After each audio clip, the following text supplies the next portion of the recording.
음주 뺑소니 의혹을 받던 가수 김호중 씨가 사고 당시 술을 마셨다고 사건 발생 10일 만에 인정했습니다. 이제 관심은 김 씨가 과연 음주운전으로 처벌을 받을 수 있는지입니다.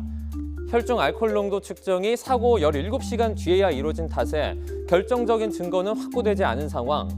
사고 당시 혈중 농도가 0.03% 이상이라는 점을 경찰이 증명하지 못하면 김 씨가 음주운전을 시인했다고 해도 처벌로 이어지긴 어렵습니다. 과거에도 유사한 사례들이 있습니다.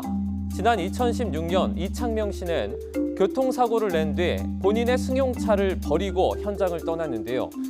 한참 뒤 경찰에 출석해 음주운전 혐의로 재판에 넘겨졌지만 법원은 무죄로 판단했습니다. 크림빵 아빠 뺑소니 사건도 비슷합니다. 지난 2015년 임신한 아내에게 줄 크림빵을 들고 귀가하던 피해자가 30대 음주 운전자 차량에 치여서 숨진 사건인데요. 19일 만에 자수한 운전자는 음주 사실을 시인하지만 결국 음주운전 부부는 처벌받지 않았습니다. 이 과거의 두 사건 모두 위드마크 공식으로 마신 술의 종류와 양, 체중, 경과 시간 등을 고려해서 사고 당시의 혈중 농도를 추정했지만 법원은 이를 인정하지 않았는데요. 이유가 뭘까요? 전문가에게 물었습니다. 이창명 씨가 술 먹었다라고 진술하는 사람도 있고 아니면 뭐 적게 먹었다, 안 먹었다, 또 술을 남겼다 이런 진술이 있다 보니까 피고인에게 유리한 시점과 양을 기준으로 위드마크 공식을 적용해서 산정하니까 마찬가지로 혈중 알코올 농도를 넘었다고 단정할 수 없다. 크림빵 아빠 뺑소니 사건 같은 경우에는 그 가해 운전자가 19일 만에 나타나서 자신의 음주 사실을 인정했습니다.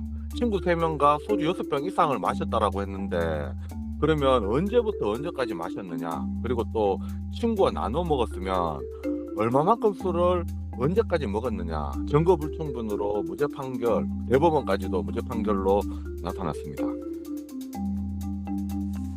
게다가 위드마크 공식을 적용하더라도 사람마다 알코올 분해 능력이 다르고 술을 마실 때 물이나 안주를 얼마나 섭취했는지 등 변수가 워낙 다양하다 보니 부정확할 수밖에 없다는 한계가 있습니다. 게다가 형사재판에서 혈중 알코올 농도는 이 피고인에게 유리하게 하는 것이 원칙이라는 점도 혐의 입증의 걸림돌로 꼽히고 있습니다. 경찰은 이번 김호중 씨 사건에도 위드마크 공식을 적용할 것이라는 전망이 나오는 가운데 이러한 다양한 변수 사이에 알코올을 얼마나 섭취했는지 입증하는 게 관건으로 보입니다.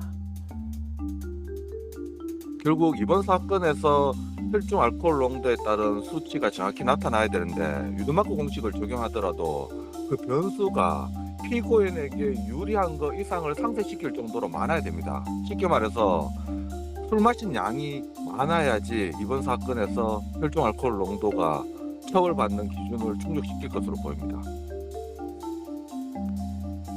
사고 이후 편의점에서 일행과 함께 캔맥주를 산 것으로 파악이 된 김 씨는 경찰의 음주 측정을 속일 목적으로 추가 음주를 했다는 의혹도 받고 있습니다.